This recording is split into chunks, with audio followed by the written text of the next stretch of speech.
Authorities are surveying the damage in the Philippines after one of the strongest storms ever recorded ravaged several of its islands Friday. Typhoon Haiyan's fierce winds swept across shore at 195 miles per hour. The storm brought heavy rain, leaving many trapped by flooding and scared for their lives. Dramatic video shows a CNN reporter and producer trying to rescue people on mattresses from a hotel in Tacloban. Any more in there, Josh? The CNN crew got everyone out, risking their lives.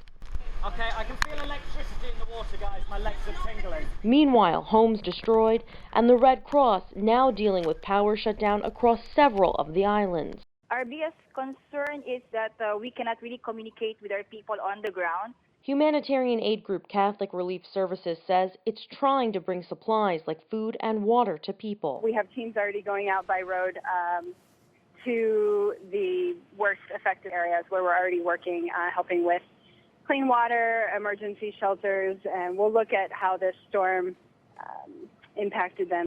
However, the Red Cross says it's still unable to get aid workers into the city of Tacloban. Officials say Tacloban suffered the most severe devastation. They describe seeing more than 100 bodies on the streets after the storm.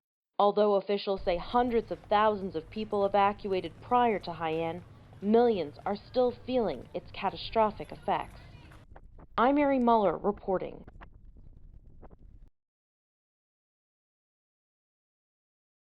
We shall miss your voice as you told us stories of your childhood. Nelson Mandela is finally home, buried in Kunu where he spent his childhood. A marching band and a procession of soldiers led his casket. Cannons fired a 21-gun salute for the leader who touched so many with his story of perseverance. It is the end of 95 glorious years of a freedom fighter, a dedicated and humble servant. Mandela's family walked behind his casket as it was carried into the funeral. They were joined by about 4,500 guests, including Oprah Winfrey and business mogul Richard Branson. All wanted to pay their respects to the iconic leader. Mandela's coffin was laid on top of black and white cattle skins. In front was his portrait and 95 candles, marking each year of his life. South Africa's current president delivered the eulogy. He shared Mandela's legacy of generosity and forgiveness. When people see goodness in a person, they respond by reflecting goodness back at that person. After the service, Mandela's casket was moved to the burial site. Military helicopters flew overhead, and Nelson Mandela was laid to rest. I'm Mary Muller reporting.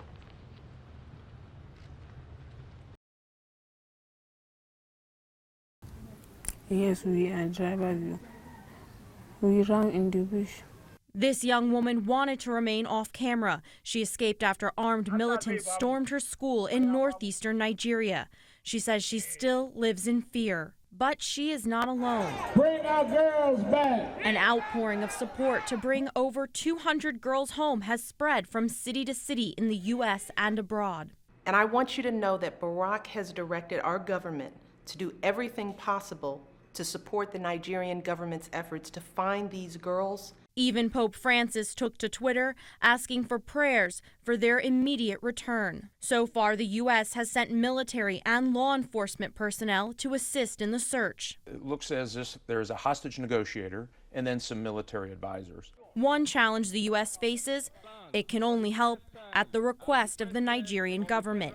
And recently, Nigeria came under fierce scrutiny for not doing enough. And for those kids, for nobody to care, the parents, some of the parents were here yesterday, and one of them said that they had nothing. All they have is the hope in their children. The government failed us. Government failed us. The Amnesty International report released Friday alleges Nigerian authorities knew about the attack at least 4 hours before it happened. But they did nothing because they say they couldn't raise enough troops to respond. I'm Mary Muller reporting.